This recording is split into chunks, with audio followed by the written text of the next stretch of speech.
What if the greatest military mind in history was shaped not by a sword, but by stories? What if behind every conquest stood not just ambition, but the timeless heroes of Greek mythology? In the heart of ancient Macedonia, around 343 BC, something extraordinary is happening.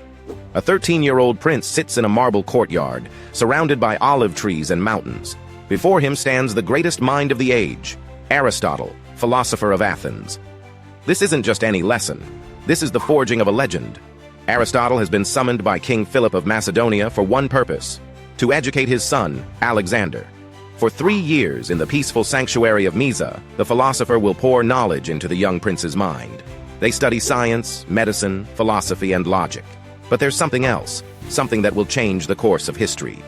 Aristotle introduces Alexander to the epic tales of Greek mythology, particularly Homer's Iliad. Picture this moment. In a torch-lit temple courtyard, as shadows dance across ancient columns, Aristotle places a scroll into Alexander's hands. It's not just any scroll, it's a personal copy of the Iliad, annotated by Aristotle himself. The old philosopher's eyes gleam with understanding. He knows the power these stories hold. He knows they can inspire greatness or teach caution. He's giving Alexander more than words on papyrus. He's giving him heroes to emulate and lessons to learn. Young Alexander unrolls the scroll that night in his chamber. Torchlight flickers across the ancient Greek text. His eyes move rapidly across the verses, drinking in every word. He reads of Achilles, the greatest warrior who ever lived.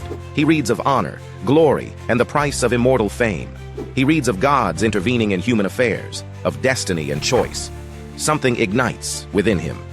It's more than admiration. It's identification. Alexander begins to see himself in these mythological heroes. He doesn't just read the Iliad, he lives it. He memorizes entire passages. He keeps this annotated copy with him always, even placing it under his pillow at night alongside his dagger. The line between history and mythology blurs in his mind. If Achilles could achieve immortal glory, why can't he? In his dreams, Alexander sees them. Bronze-armored warriors clash on ancient battlefields. Achilles drives his chariot through enemy lines.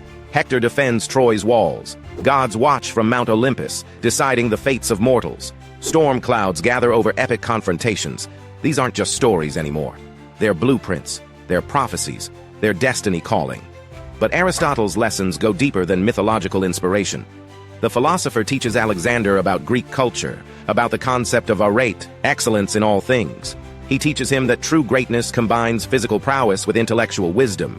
He shows him that the heroes of mythology succeeded not just through strength, but through cunning, leadership, and understanding human nature. The young prince absorbs everything. He learns that Achilles chose glory over long life. He learns that Odysseus survived through intelligence and adaptability. He learns that even the mightiest heroes face consequences for their actions. These mythological lessons will echo through every decision he makes. Years pass. Alexander stands on a hill, no longer a student, but a commander. Below him stretches a massive Macedonian army. His red cloak billows in the wind. The golden sunset illuminates thousands of soldiers awaiting his orders. He's 20 years old, and he's about to change the world. When Alexander crosses into Asia to conquer the Persian Empire, he first visits Troy. He runs naked around Achilles' tomb, honoring his mythological hero. He declares himself a new Achilles, destined for glory.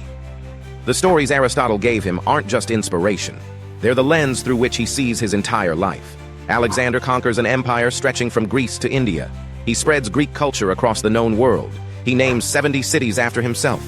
He achieves the immortal fame he sought. But here's the profound truth. None of it would have happened without those lessons in the marble courtyard. None of it would have existed without those scrolls and stories. Aristotle taught Alexander that mythology isn't just entertainment. It's a mirror reflecting human potential and human flaws. It's a teacher more powerful than any army. The philosopher understood that stories shape us, drive us, and define us. He gave Alexander the Iliad knowing it would ignite something unstoppable. History remembers Alexander the Great as the ultimate conqueror. We remember his battles, his empire, his legendary status. But behind every conquest stood the quiet influence of a philosopher. Behind every decision echoed the heroes of Greek mythology. The greatest lesson isn't about Alexander's military genius. It's about the transformative power of education and storytelling. Aristotle didn't just teach facts, he taught dreams. He showed that ancient myths could forge modern reality. He proved that the stories we consume become the lives we lead. History remembers Alexander the Great, but behind the conqueror stood a philosopher.